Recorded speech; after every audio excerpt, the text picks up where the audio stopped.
साथियों, मैं doctor Sunil Mahakalkar YouTube में हमारे चैनल ज्योतिष और हम में आप सभी का स्वागत करता हूं। आज हम नक्षत्र के बारे में चर्चा करेंगे। पूर्व के एपिसोड में हमने राशियों के बारे में जानकारी दी है और उसमें आपको नक्षत्र के बारे में भी संक्षिप्त जानकारी दी है।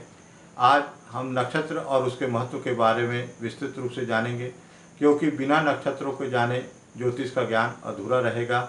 और जब हमको ज्योतिष के अंतर्गत फलादेश करना है तो जब तक हमको नक्षत्र की जानकारी नहीं होगी हम सही फलादेश की ओर नहीं बढ़ सकते।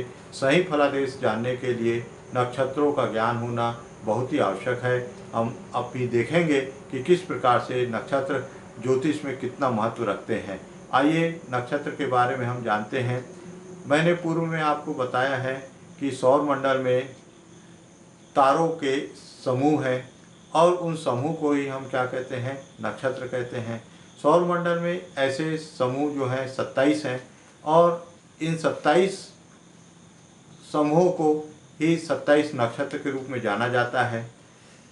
इसमें जो इनकी जो आकृतियां हैं यह अलग अलग है और इन आकृतियों के आधार पर ही इनका नामकरण किया गया है। इनका नामकरण किस प्रकार से किया गया है, इनका क्रम कैसा है, इसके बारे में आइए हम देखते हैं कि क्या क्रम इसको दिया गया है। पहला नंबर का जो नक्षत्र होता है वह अश्विनी नक्षत्र होता है। दूसरा जो नक्षत्र होता है वो भरणी नक्षत्र होता है। तीसरा जो नक्षत्र होता है वो कृतिका नक्षत्र होता है। चौथा जो नक्षत्र होता है वो रोहिणी नक्षत्र होता है। पांचवा जो नक्षत्र होता है वो मृगशिरा नक्षत्र होता है। छठवां जो नक्षत्र होता है वो आद्रा नक्षत्र होता है।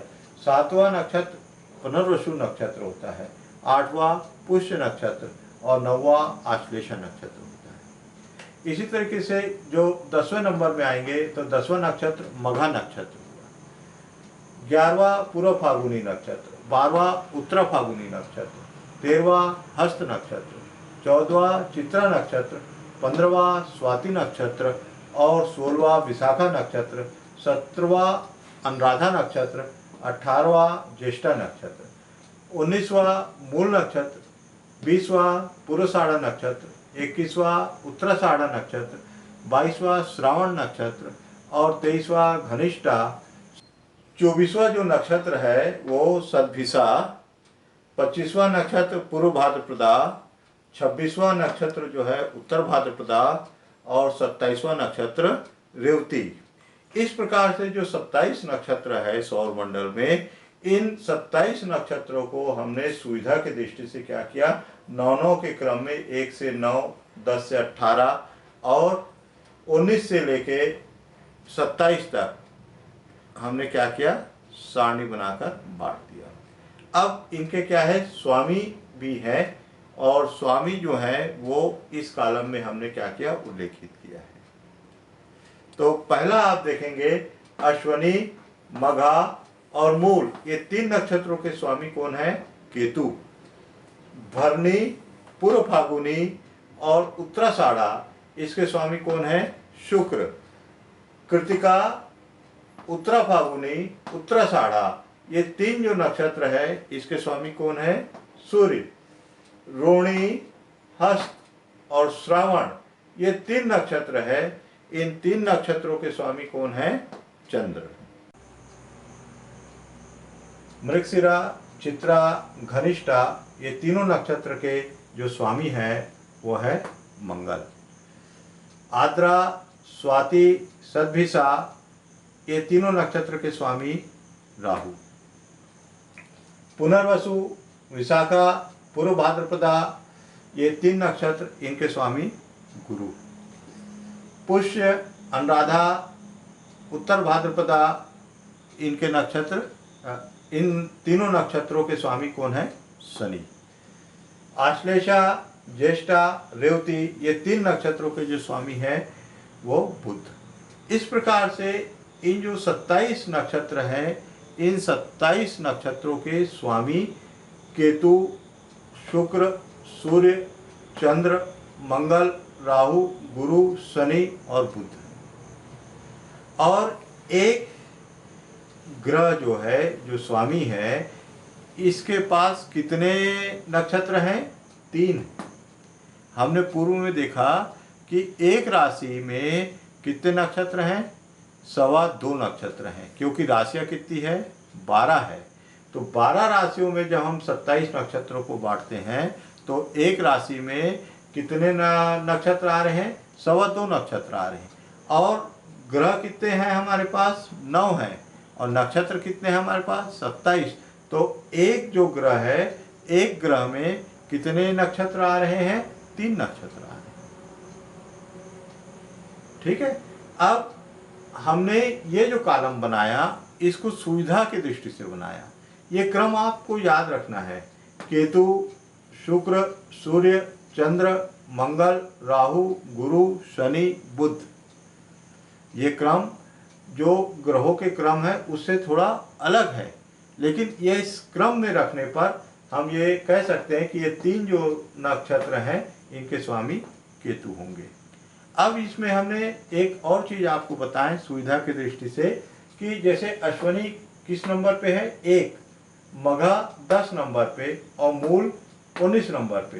तो 9 और 1 कितना हुआ, 10, 10 बराबर 1, और 1 और 0 मघा बराबर 1, और ये 1। तो अश्वनी, मघा और मूल ये कौन से नंबर के मानेंगे अपन, 1 नंबर के, और 1 नंबर का स्वामी कौन होगा, केतु होगा।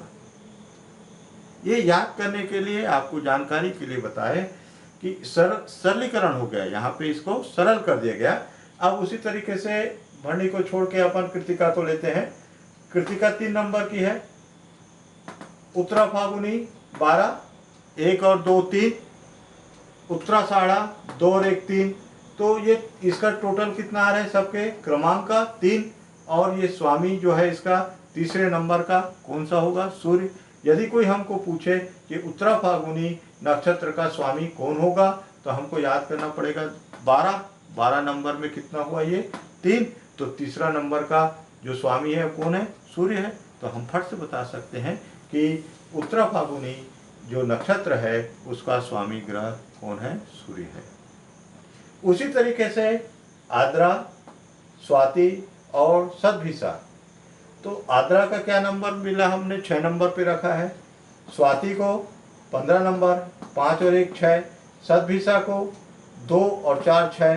तो ये 6 नंबर का जो स्वामी है वो कौन है, राहु है। तो हमको जैसे ही किसी ने बोला कि स्वाति का आप बताइए कौन है स्वामी, तो हम स्वाति का देखेंगे 15 नंबर पे स्वाति है, और ये 6 नंबर हो रहा है, 5 और 1 6 हो रहा है। 6 नंबर का स्वामी कौन है, राहु है। तो इस तरीके से ये क्रम से हमने लिखा है इसको, और ये क्रम इस प्रकार से बना हुआ है कि आप आराम से किसी का भी, जैसे पुष्य का देखेंगे तो 8 नंबर, 17 नंबर, 26 नंबर, ये 8 होगा। शनि 8वां नंबर में आएगा। तो ये पूरे जो नक्षत्र हैं, इन नक्षत्रों के स्वामियों को हम इस तालिका के माध्यम से आसानी से जान सकते हैं, समझ सकते हैं और याद रख सकते हैं। अब ये बात आई नक्षत्रों की। अब नक्षत्र के बाद यहाँ पे हम ये देखेंगे, ये जो क्रम है, नक्षत्र का महत्व यहीं पे समाप्त नहीं होता, आगे इतना ज़्यादा महत्व है इनका, इसमें थोड़ा सा अपन चर्चा करते हैं। ये जो स्वामी मैंने लिखा है, ये स्वामियों का जो क्रम है, ये क्रम के आधार पर ही क्या होती है, महादशा आती है। कोई भी जातक यदि वो चंद्र की महादशा में जन्म लेता है तो चंद्रमा की महादशा के बाद मंगल की महादशा आएगी, मंगल की महादशा के बाद राहु की महादशा आएगी, राहु की महादशा के बाद गुरु की महादशा आएगी, गुरु की महादशा के बाद शनि की महादशा आएगी, शनि की महादशा के बाद बुध की महादशा आएगी।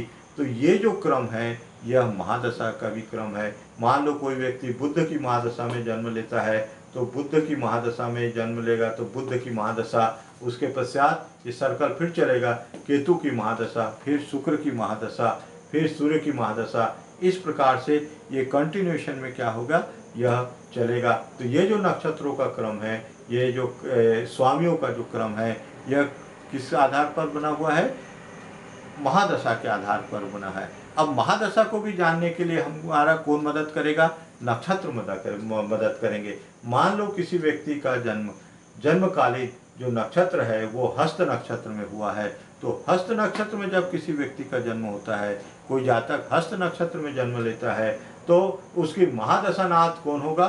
चंद्रमा होगा। यदि कोई व्यक्ति श्रावण नक्षत्र में जन्म लेता है तो उसका महादशानाथ कौन होगा? चंद्र होगा। यदि कोई व्यक्ति मूल नक्षत्र में जन्म लेता है तो उसका स्वामी महादशानाथ कौन होगा? केतु होगा। वो जब पैदा हुआ मूल नक्षत्र में तो क्या होगा? यहाँ पे चरण भी होते हैं, आपको बताया मैं, प्रथम द्वितीय तृतीय चतुर्थ चरण भी होते हैं। तो चरण के हिसाब से यहाँ पे केतु का जब हम महादशा देखेंगे तो केतु का कितना समय उस जातक ने भोग चुका है और कितना भोगना है, यह किसके आधार पर निकालेंगे? चरण के आधार पर निकालेंगे। तो मूल, जैसे ना हमको मालूम हुआ कि मूल नक्षत्र में उस जातक का जन्म हुआ है, तो वह किस महादशा में हुआ? केतु की महादशा में। मान लो कोई रेवती नक्षत्र में पैदा हुआ है तो वो किस महादशा में पैदा हुआ है? बुध महादशा में पैदा हुआ है। यदि कोई मिश्रा में नक्षत्र में पैदा हुआ है तो वो कौन से नक्षत्र में, एक तो वो कौन से महादशा में पैदा हुआ है? मंगल महादशा में। तो देखिए नक्षत्र की महिमा देखिए कि इस नक्षत्र के माध्यम से हम किसको जान रहे हैं? महादशानाथ को जान रहे हैं। और इन नक्षत्रों के माध्यम से ही हम अपने जन्म का नाम भी जानते हैं। कैसे जानते हैं? देखेंगे कि मघा नक्षत्र जैसे में जन्म हुआ है हमारा, तो मघा नक्षत्र के किस चरण में हमारा जन्म हुआ है, प्रथम द्वितीय तृतीय चतुर्थ, उन चरणों के आधार पर ही क्या होगी? हमारे राशि का निर्धारण होगा और हमारे नाम का निर्धारण होगा।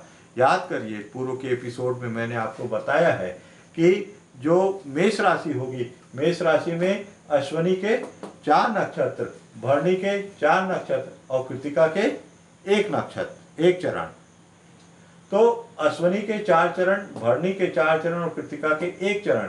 यदि कोई व्यक्ति, किसी जातक का जन्म अश्विनी नक्षत्र में होता है तो अश्विनी नक्षत्र की राशि क्या होगी? मेष होगी। और उसका नाम किस आधार पर रखा जाएगा? चरणों के आधार पर रखा जाएगा। तो ये देखेंगे आप कि ये जो नक्षत्र हैं, इन नक्षत्रों से हम जहाँ महादशा को जान रहे हैं, महादशा के साथ साथ हम राशि नाम को जान रहे हैं, इसी तरीके से महादशा के फलित को भी हम जानेंगे। देखिए, यदि ये गुरु की महादशा है, ये गुरु की महादशा कितने वर्ष चलती है? 16 वर्ष चलती है। तो मान लो किसी की कुंडली में गुरु बहुत अच्छी जगह में विराजमान है, तो यह कोई ज़रूरी नहीं कि 16 वर्ष उसके क्या होंगे? अच्छे ही जाएंगे। या यह खराब स्थिति में है तो यह कोई ज़रूरी नहीं कि 16 वर्ष उसके खराब जाएंगे। यह किसके ऊपर निर्भर करेगा? गोचर के ऊपर निर्भर करेगा। और गुरु किस नक्षत्र में विराजमान है उसके ऊपर निर्भर करेगा। गोचर का जो गुरु है वो किस तरीके से कहाँ कहाँ गोचर कर रहा है। पूर्व भाद्रपदा में मान लो गोचर कर रहा है तो पूर्व भाद्रपदा का जो फल होगा वो अलग होगा।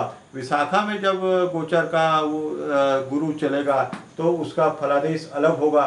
तो इस प्रकार से नक्षत्रों के आधार पर हम क्या कर सकेंगे? उसकी सूक्ष्म अवस्था, मतलब सूक्ष्म फलादेश की ओर हम बढ़ते हैं।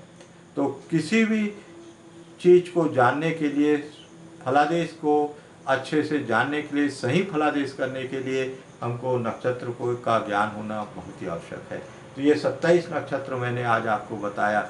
27 नक्षत्र का किस प्रकार से वर्गीकरण किया, उसका स्वामी को बताया और नक्षत्र के महत्व को भी आज इस एपिसोड में हमने बताया।